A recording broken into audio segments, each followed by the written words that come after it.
Hey guys, so this is my second attempt at trying to film this video for you. I'm a little out of breath. I just had to run, well, not run, but it feels like running up the stairs. So I guess this would be like my 30/31 week update. Technically, I was 30 weeks as of last Tuesday, but I didn't get around to filming. Well, no, I got around to it. It was just a really sucky video in my opinion, and I just didn't want to upload it. So, this is the first time I've had a chance to, and then my tripod broke, so I couldn't use, I could have used my camera, but then it would have been like odd, because my camera is kind of heavy, and it's hard for me to like hold it up for that long, because then my hand kind of starts shaking, and then blah. So anyway, 30/31 week update. I might do like just a 31 week update by itself later on next week, but just in case I don't, we'll just call this a mixture of the two. So last time I did not show you guys a belly shot, and someone did request one in the comments. I apologize, I did not get around to that. Excuse my Vagisil just photobombing in the background back there. So yeah, I wasn't able to get up a belly shot for my 20, 29, 28. What week was it? I don't know. For my last update, I did not get around to it, so we'll start this video with that. And excuse me just taking you over in front of my toilet over here, but just from a side view. As you can probably tell, I'm filming from my phone, and then there's my big belly from the side and the front. You can see I'm starting to get that line down the front there. And then from this side, I would show you in the mirror, but my mirror's kind of I have to clean the bathroom tomorrow, so maybe after the mirror's been cleaned. But anyway, I have not done measurements for a little while, honestly, because I just forget about it, and to me it's not that important. I did go for my birth center appointment. It was basically like a regular prenatal appointment, but just like I had told you guys, I was switching my care from the midwifery practice where I was at in my town up to another town that's like an hour away, where they do more like holistic kind of women's health care, like water birthing and all that kind of stuff. So I did like it a lot. It was just, I guess you could say I was a little disappointed in a way, because I don't want to say it seems like it's more work going to a like a holistic practitioner rather than like your regular OB or a midwife that works under OBs. I better not be hearing what I think I'm hearing. I'll be down in a minute, bud. It's right by the TV. It is. It's on the table where the TV is. This was the second time that my video was almost interrupted. Well, it was interrupted earlier. What was I saying? Oh, yes. I don't want to say it's more work going to a holistic practitioner that doesn't work under, OBs and whatnot, but it kind of was. Like, it almost seemed like there was more requirements. And I guess I should have expected that to a certain extent, because, birthing centers and like water births and home births, they're really only for people that have uncomplicated pregnancies and stuff like that. But when I think of a pregnancy complication, I think of things like toxemia slash preeclampsia. They're basically interchangeable terms from what I understand. Or I don't know, like placenta previa, where your placenta is low-lying, like where it's covering the cervix. Um, just like really serious stuff like that. Or if there's actually, God forbid, there's an issue with the baby or something like that. Like more serious life-threatening kind of conditions. But like they were kind of bringing up something about how my iron was a little bit low and how they would hate for me to not be able to deliver there if I couldn't get my iron levels like right back up.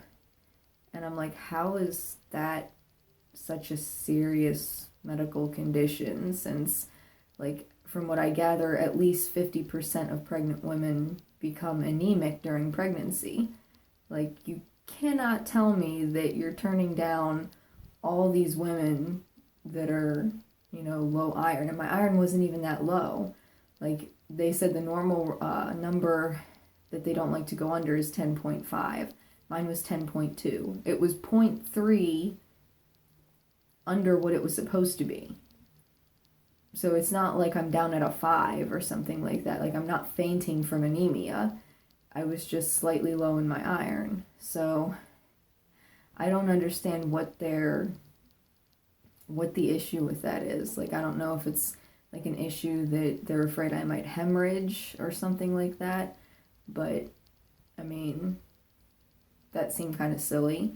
And then with the whole blood sugar thing, this got me irritated because this is the second time that a practitioner has told me they'd really rather me, not necessarily that they'd rather, but just that it would kind of be probably more beneficial to me if I just went ahead and did the 3-hour glucose test.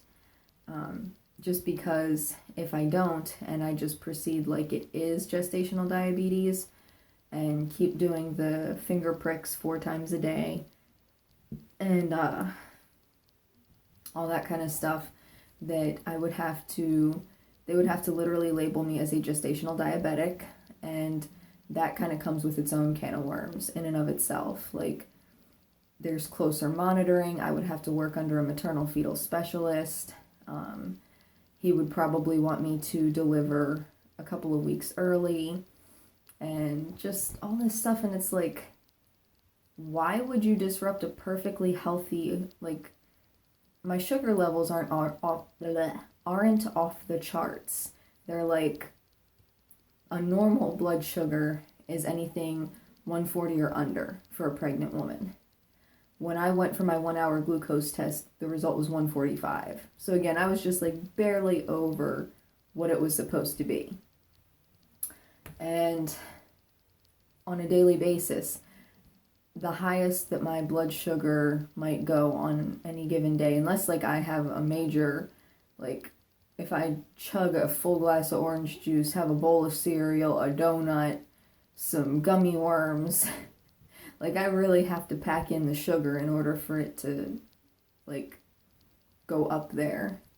But normally the highest that I've seen it on a regular basis is like 146, 147. But that's not even like what I would deem as normal for me. On average, I would say usually my blood sugar to start with is around 73 in the morning before breakfast. Then after breakfast, it can be anywhere from, I would say, 88 to around 118. From there, usually by lunchtime, an hour after lunch, again, it'll be between 118, 120, something like that. And dinner, 120, usually in the same area. Sometimes if I have like juice or chocolate milk or something with dinner, then it'll be like 136, 140. But again, it's all staying within those normal ranges for the most part. Unless I go nuts with my eating habits and just sugar binge. But normally I don't do that. So for them to make a big deal out of it and possibly want to deliver my son early for literally like no reason at all, that was the point they were trying to make, for you to want us to just assume that you're a gestational diabetic this is what comes along with it, because we have to actually put that label on it, that that's what you're dealing with. And, you know, they said, they also made the point, you know, we can't force you to deliver early, but, you know, it would be a recommendation. And from what I gather, the reason why they do that with gestational diabetics is because their babies are usually higher in birth weight. And sometimes that can pose some problems. It can, you know, it can cause issues making it through the birth canal. Sometimes they can kind of get stuck. But even the maternal fetal medicine specialist that I've seen, I think I mentioned he's the same one I saw with my first son. And he took a look at the ultrasound. He said, you know, your baby's not too big.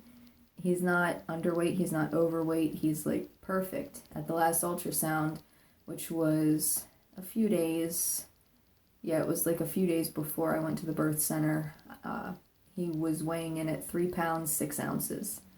And with me being 30 weeks, God, how many months is that? 7 and a half?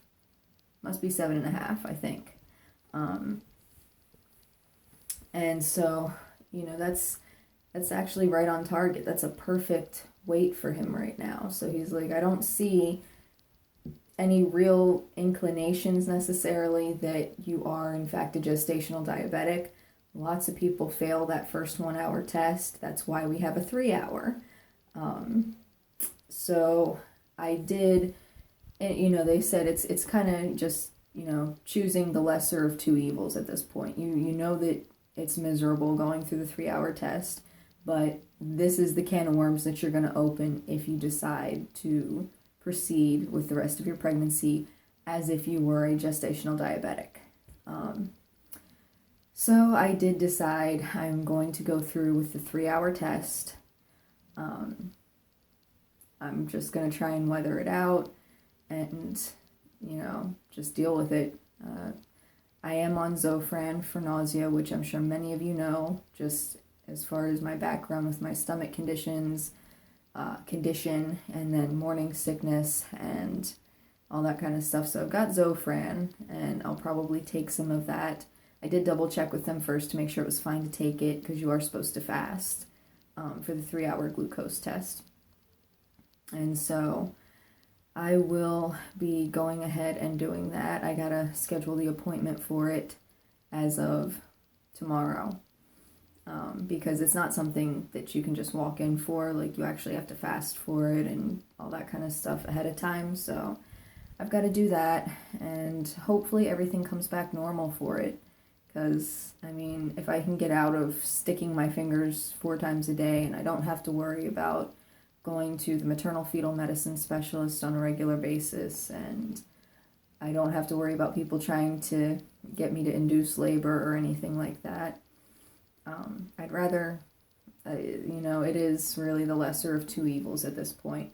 That being said, I think from here on out, for any future pregnancies, more than likely I'm just going to have them do the 3 hour fasting test with me from the get-go, if I can convince them to do so, because it's, you know, this is the second time around that I have failed a 1 hour test. The first time, I think I told you guys, I had eaten a really sugary breakfast, just because I didn't really, no one told me about the glucose test. Like, I knew they were going to check my sugar, but I didn't know, like, the full extent of what goes into that. I didn't know about drinking the glucola and having to wait there for an hour or any of that. So when I went in, I had Fruit Loops, a Coke, and a candy bar, and then I had to drink the glucola on top of it. So it's no wonder that made me feel horribly ill. And I failed that, obviously, so then I went in for the 3 hour, which was fasting, and the first time around, once I did the 3 hour, it was normal. This time, in order to try and avoid the 3 hour, I fasted for the 1 hour, so I didn't eat anything all night, I didn't eat anything before I went in for it. I just woke up in the morning, got dressed, and went. And I still failed it. I was still 5 points over. So there's really, like, I don't think that the 1 hour is all that effective. It's just, at least not with me. So for any future pregnancies, I'm probably going to go ahead and just request the 3 hour, just to get it over with, because what's the point in going through all that misery twice? So there's that. So that was kind of disappointing. But the reason why I'm still sticking with the birth center and all that kind of stuff, despite how I think it's kind of petty that the conditions that they would turn a woman away for, is because I just don't, it's still more preferable to me than dealing with a hospital. Just, when I think hospital birth, I see myself in that stupid hospital gown that never fits you right. It's either too loose or, it's too tight or whatever, and the floors are cold, and it's just a sterile environment. And that sounds, I don't mean sterile in the way that they're good about keeping away germs. I mean sterile in just that everything feels so cold and impersonal and just ugh. Not an environment that I can really relax in and get comfortable enough to let my body do what I feel it needs to do. Plus I could also have a very biased opinion because I had a horrible, hospital birth experience the first time around. So I'm kind of jaded because of that. I'm sure there's plenty of lovely hospitals where women have wonderful experiences and they would never dream of delivering anywhere else, but that's them, that's not me. So I like the idea that when I go to the birth center, I get to bring my own clothes, walk around. I don't have to be hooked up to an IV. I don't have to be hooked up to continuous monitoring. It's only intermittent monitoring, like with the Doppler, which is what they check your baby's heartbeat with at every appointment. You can bring candles, you can bring music, you can bring essential oils or massage oils. Walk, sit, stand, practically stand on your head if you want to. Not really, but they're just kind of like, whatever it is that makes you comfortable, do it. We're just kind of here to support you and, just be there for you in general. And like I said, I love the idea of a water birth, and a lot of hospitals just don't have water birthing tubs and stuff like that, unfortunately. So, and I like the early discharge because I think I mentioned this before, but the birth center I'm going to be at discharges between 4 and 6 hours after you deliver, and then you have to follow up with them, calling them, I think, 4 times a day for the first 48 hours to check in with you and the baby's vitals. And then I think on the second or third day, they send out a nurse to you. Now, you're probably wondering, what about a pediatrician? Because usually they come into the hospital room like the next day or at the 48-hour mark, and they check the baby out, give them a hepatitis B shot if that's what you so choose to have done, and all that. But they have this waiver that you have to sign by 35 weeks, or shall I say you have to have your pediatrician of choice sign it, saying that you're delivering at an outpatient delivery center. They release early, and they're going to need your pediatrician to see the baby by 48 hours after birth, and you are responsible for getting them to that appointment.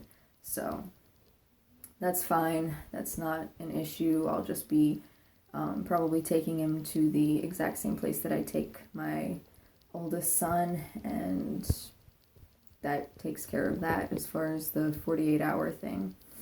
So yeah, I don't know. It'll be interesting to see what comes of all this.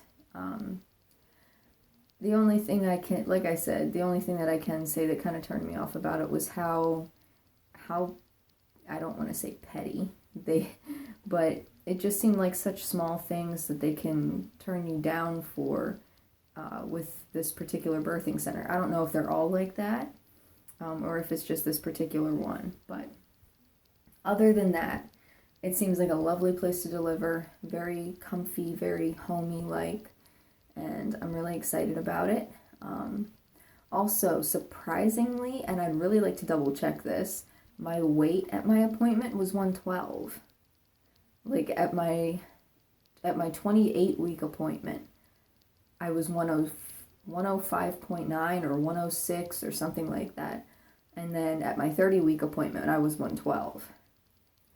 That's like unheard of weight gain for me.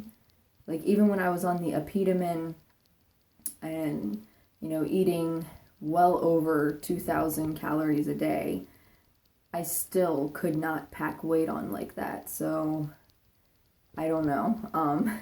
But it was on one of those like tippy scales, like you know how they have the two things that you have to adjust on the bar to get the thing to level, and I, far be it from me to question, professionals, but I'm not sure she quite knew what she was doing, because she even said she was new there, so I don't know if she quite.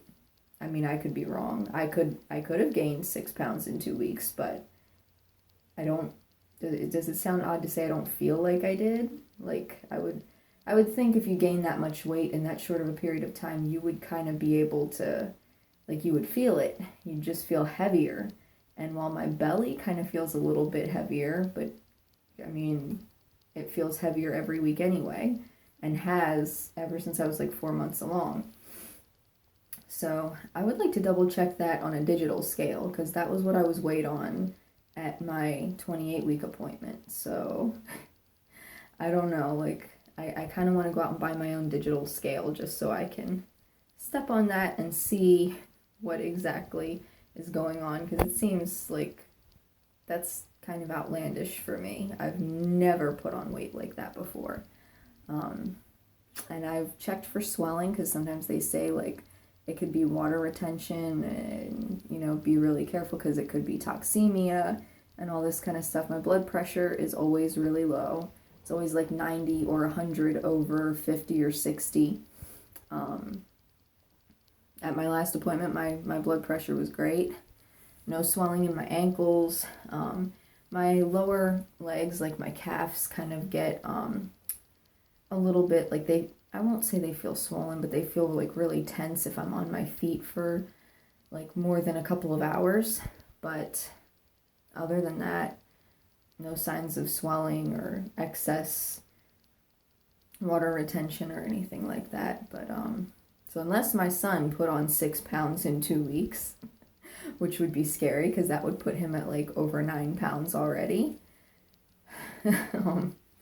Which I doubt because my stomach doesn't feel or look that much bigger than it did 2 weeks ago. But anyway, so I'll figure that out eventually. So yeah, that's pretty much my update for my 30/31 week pregnancy vlog, and I will see you guys in the next video. Bye.